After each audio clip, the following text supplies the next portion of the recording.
What does it really mean to own our own stories? Hi, welcome to another episode of Business Mindset Mastery. My name's Heather Gray. I'm a mindset coach over at choosetohaveitall.com, where I work with online business owners, leaders, and entrepreneurs. I wanted to talk to you today about the idea of owning our stories. It's messaging that we get when we're taught about how to market ourselves, how to stand out in a crowd, how to present our businesses to other people.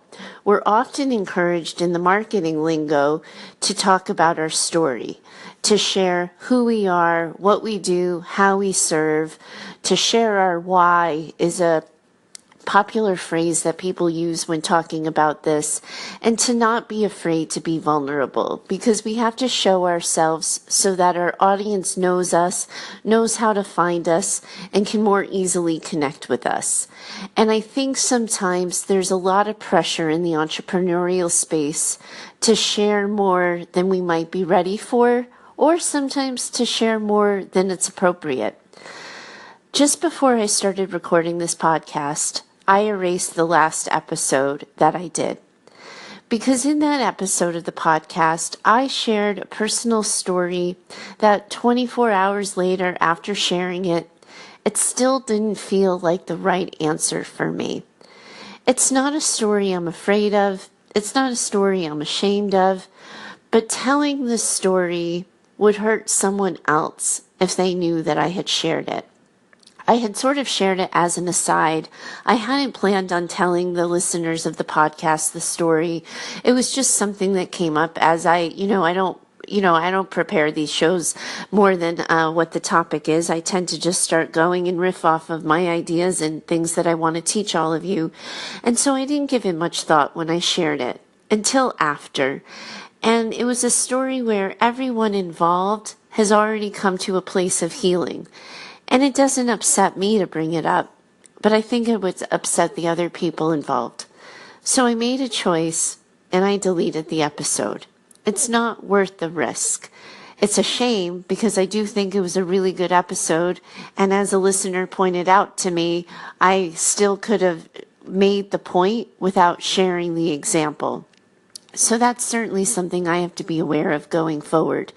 But it was a really powerful example and moment in time for me to remind myself, and then in turn to remind you, that our stories are our own. Say that 5 times fast. We get to say when, we get to say where, we get to say how much. We get to own our stories. We get to decide who knows the whole version, who knows the Cliff Notes version, and who doesn't know anything. It's not true that owning our story means coming out public and telling the world. Owning our story really means accepting that something happened, accepting how it's affected us, how we interpreted it, the stories we told ourselves about it, and what we ended up doing in terms of our behavior and response to our story. Whether or not anyone else knows it, we still can own our stories. When I was a therapist, I worked with a lot of people who ran away from their stories. And now that I offer mindset coaching, I can tell you there's a lot of people who run away from their past and their history, and they try to run to their businesses, thinking that that's the answer. That if they can reinvent themselves, that story about themselves isn't true. And that, unfortunately, is a mistake, because wherever we go, there we are. I want to talk to you today about owning your story and making that choice for yourself. So stay tuned on the other side of this break, and I'll be right back.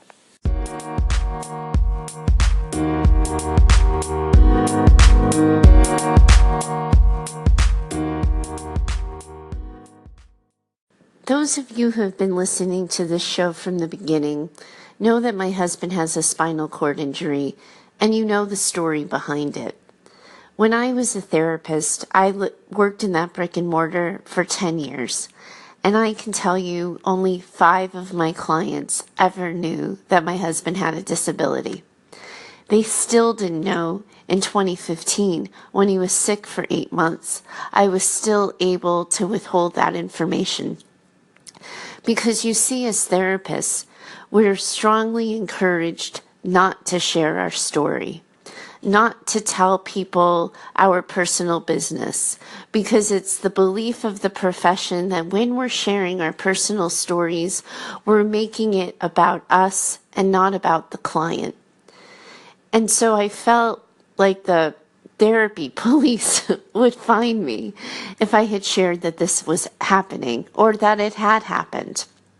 The same is true with my history of depression. I openly talk about it and to friends and family, and a lot of people know about it, but a lot of my clients never knew that I had had that struggle because, again, I was sort of led to believe that I wasn't supposed to have told them. The issue with that is that as a provider, it starts to feel like a lie. It starts to feel like you're sitting on some holier-than-thou throne and you're all-knowing, and you didn't come to know these lessons by having been there yourself. It felt really dishonest, and quite frankly, it really just did feel like I was lying when I would mention my husband and not include the idea that he also used a wheelchair, because I knew that my clients were creating an alternate story where he was able-bodied and where my life was a little bit easier than it actually was. When I decided to move away from the therapist role and into the coaching role, I found it incredibly freeing and empowering and confidence building to own my story, to be sort of open about my relationship, to be real about the struggles, to share who I really was. It felt like the mask had come down, and since then, it's been a battle for me to really measure how much do you really need to know about me in order to learn the lessons I have to teach you. How much of myself do I really need to put out there? How much of myself do I really want to put out there? If you're on a need-to-know basis, what do you really need to know? And I think that as we start to prepare to share our stories, to talk about who we are beneath the Facebook version of our lives, to share the struggles, to show our warts, we have to walk ourselves through that process. And it's not always going to be clean and easy. In the example that I'm sharing with you today, I didn't figure out that I had shared too much until I had done it. And thank goodness for the delete button, I had an opportunity to undo it. And some people don't have that luxury. Sometimes they realize they said too much in a moment of unguardedness or in a moment of lower boundaries, and they have to live with the regret about that. Other people find that they haven't shared enough, so they still feel like they're playing small. They still feel like they're hiding. They still feel like people don't really know them.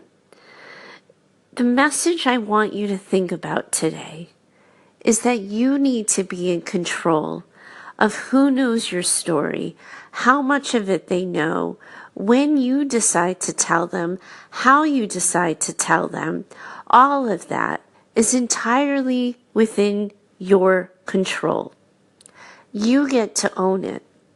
And it is nonsense that in order to be your most authentic self, that in order to be your most honest self, you have to pay with your story. You have to share your story in order to connect.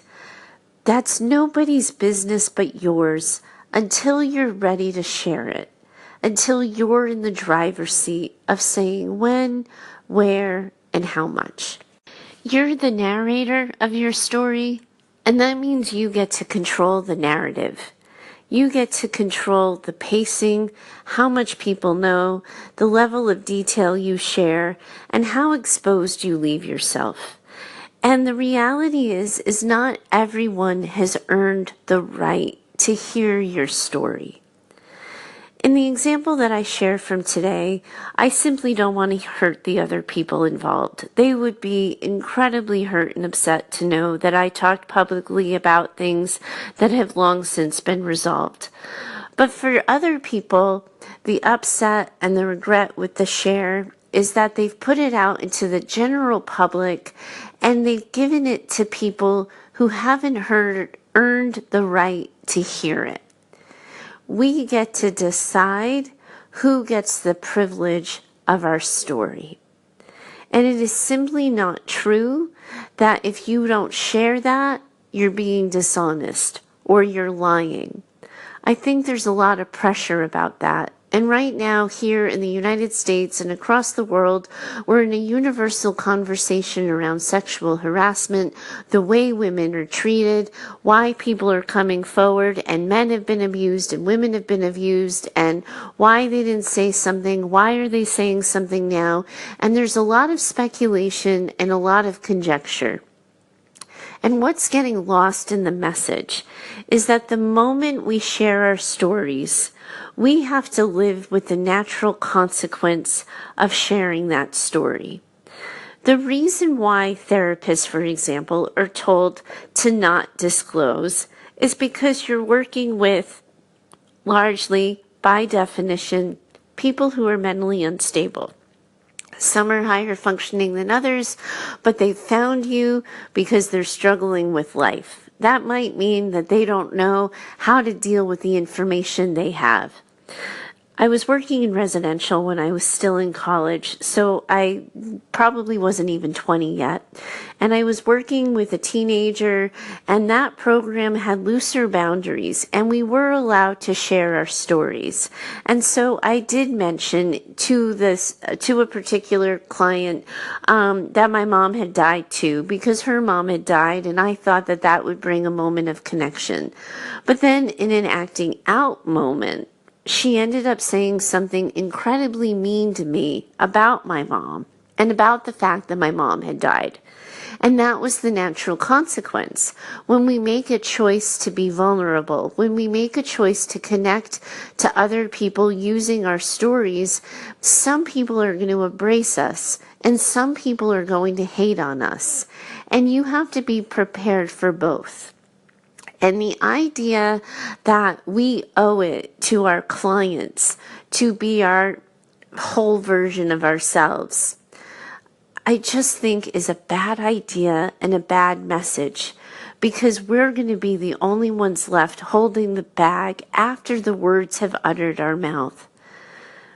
If you're feeling held back because people don't know you, if you feel like you're playing small because people can't connect to you, if people have no way of knowing why they should choose you versus the next person, and you know and own it's because you're not sharing yourself, you're not telling people who you are and how you move through the world, you're going to have to make a conscious choice whether or not you want to live with the natural consequence of not sharing yourself, deciding how much more of yourself you might be willing to share, or what it would mean for you to be completely transparent about who you are and how you got here.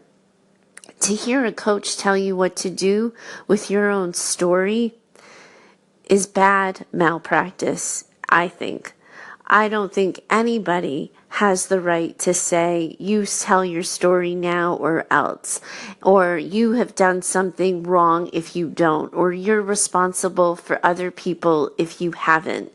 That's an immense amount of pressure. It's really unfathomable, because at the end of the day, once we're done talking, we're going to be the ones who have to hear the feedback. Here's the thing about personal development. It doesn't happen in a vacuum. It's not perfectly organized and structured with the perfect words and the perfect script and the perfect cadence. We have to figure this out as we go. And there's huge vulnerability attached to that.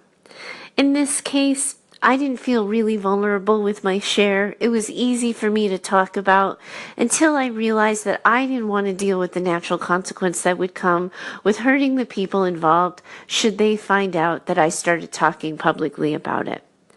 But for other people, the natural consequence is living in bad memories. For other people, it's going to be about facing trauma or facing an accuser or managing a difficult relationship. And you want to be in control of that narrative. And you get to decide how people hear your story. And you can do it through asides and isolated examples without giving everybody the whole novel with every chapter. You can talk about lessons you've learned without sharing how you came to learn them. You can share opinions that you've gathered by moving through life and your wisdom that you've acquired without going into the nuts and bolts of how you got there. It's entirely within your control. But when you run from your story and you're not even willing to be honest with yourself, that story owns you. And what I want to talk to you about and what this podcast episode is about is owning your story. You acknowledging what you've been through, what you've learned, the good, the bad, the ugly, the in-between. And knowing for yourself how those experiences have shaped you as an individual so you can decide and actively choose if you still want to move through the world in that way. When we've been hurt, when we've been broken-hearted, some of us tend to isolate. I've shared with you how I used to have a best friend that I don't talk to anymore. And after the ending of that friendship, I really closed myself off to meeting new people. I didn't want to make a new friend. I didn't want to put myself out there. And I got to decide that. And then at some point in time, things started to feel a little bit lonely. My connections with people started to feel less genuine, less real, less meaningful. And I didn't like the natural consequence I was living with of being guarded. So I chose to become less guarded. I chose to take down the walls because I didn't like the way my story was playing out in my behavior. I had to own that. I had to own what happened, and I had to own the fact that I wanted to be different. That's what I'm encouraging you to think about today. Whether or not you tell me your story, whether or not you share it with another soul, you have to be honest with yourself about who you are, how you got here, and where you want it to take you next. That's what's crucial. And that's what owning our stories really means. I hope I've given you some things to think about today. I hope you're thinking about your own story and how you're showing up in the world with it, whether or not you want to show up more, whether you need to show up less, or somewhere in the middle. Thanks for joining me today. If you have any questions or comments about the show and you want to talk to me, certainly reach out over at heather@choosetohaveitall.com.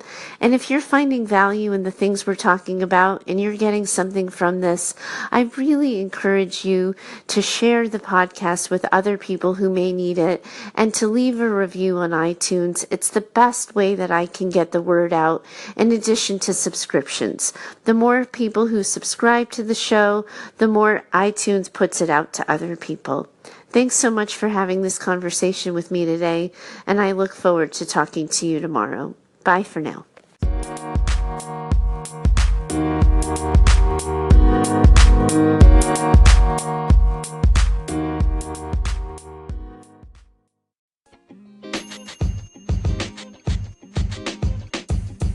The podcast you just heard was recorded with Anchor. If you want to make your own, download the Android or iOS app completely free from anchor.fm/podcast. That's anchor.fm/podcast.